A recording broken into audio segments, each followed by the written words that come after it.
Appreciate it. Each of us is going to have 5 minutes to ask questions on the panel, and that's not nearly enough time. When I took a look at this issue, there are so many aspects to it and so many people affected by it. I hope we can at least open the discussion today. We certainly won't exhaust the subject by any means. Governor Baker, I'm going to start with you, but I'm going to ask the panel to listen to the question. Perhaps they'll want to give their own opinion.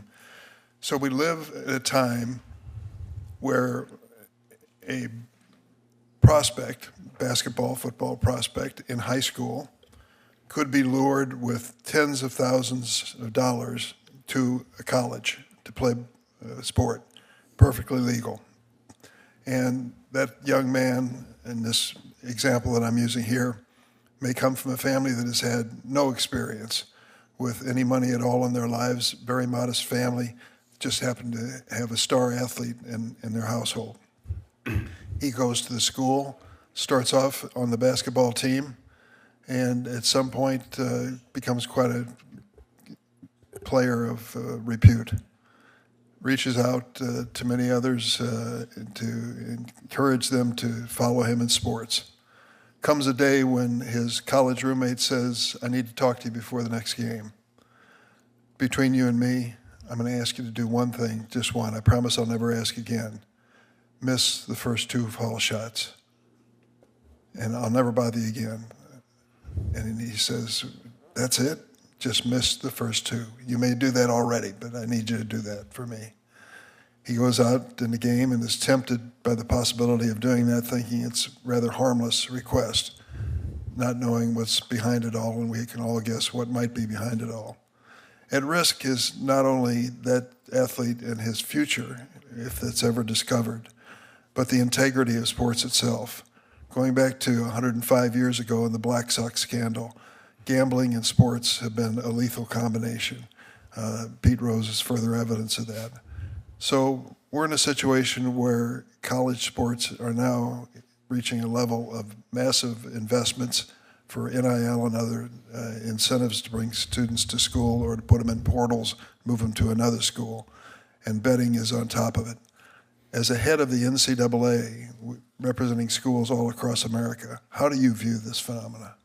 Well, I certainly share your concern about what, in essence, is an example that involves a prop bet.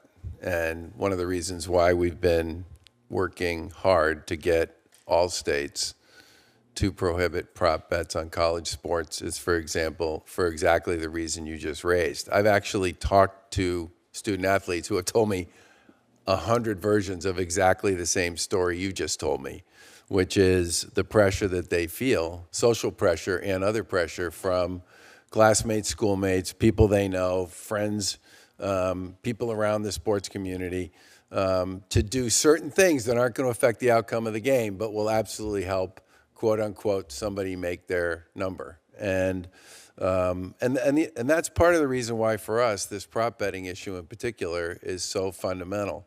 I mean, the example that you used about Armando Bacot having what he thought was a pretty good game in the tournament in which UNC actually won and getting more than 100 messages directed at him because he didn't get, quote unquote, enough rebounds.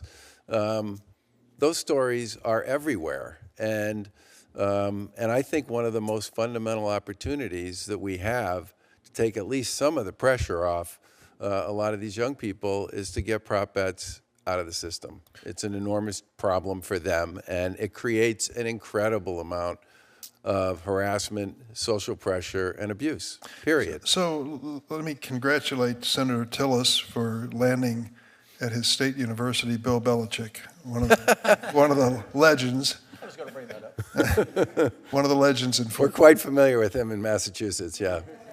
So this last week they published his contract in more detail than I think usually is disclosed, how much he's being paid and so forth, and the people he's going to hire to be part of his operation from the NFL. Interesting investment in talent for the university. And then the last item was $20 or $23 million that is going to be used for incentives to bring athletes to the university. This is a big money operation. I'm not so naive to believe University of North Carolina is unique in this situation.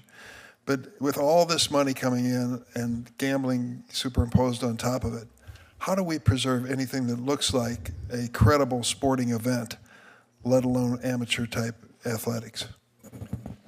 It's too bad that Senator Welch just left, because I was planning to congratulate him on the fact that University of Vermont won the D1 National Soccer Championship last night.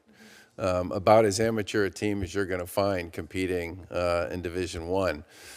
I think the part of our objective on dealing with the money is this settlement that we've negotiated with a number of plaintiffs on a series of cases that typically involve NIL and other stuff that date back 10 years.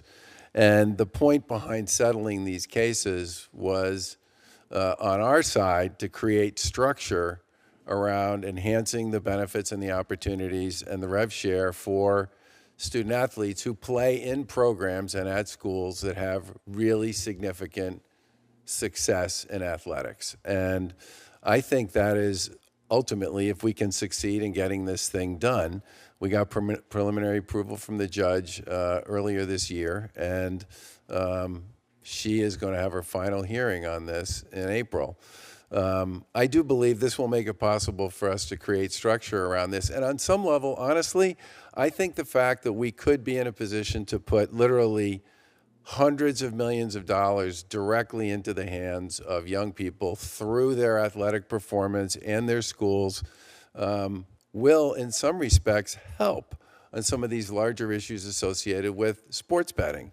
But the abuse and the harassment and the beatdown, not to mention the social pressure that you talked about that they deal with right now in this space because of the prop bet element that's attached to this, is not going to go away unless we manage to figure out some way to get prop bets out of college sports. And that's why we've been spending so much time going state to state to make that happen. Thank you, Governor. Before I turn to Senator Tillis, Mr. Batamose, a lot of people in Chicago are paying a lot of attention to Gonzaga graduates now. We thank you for being here today. Senator Tillis.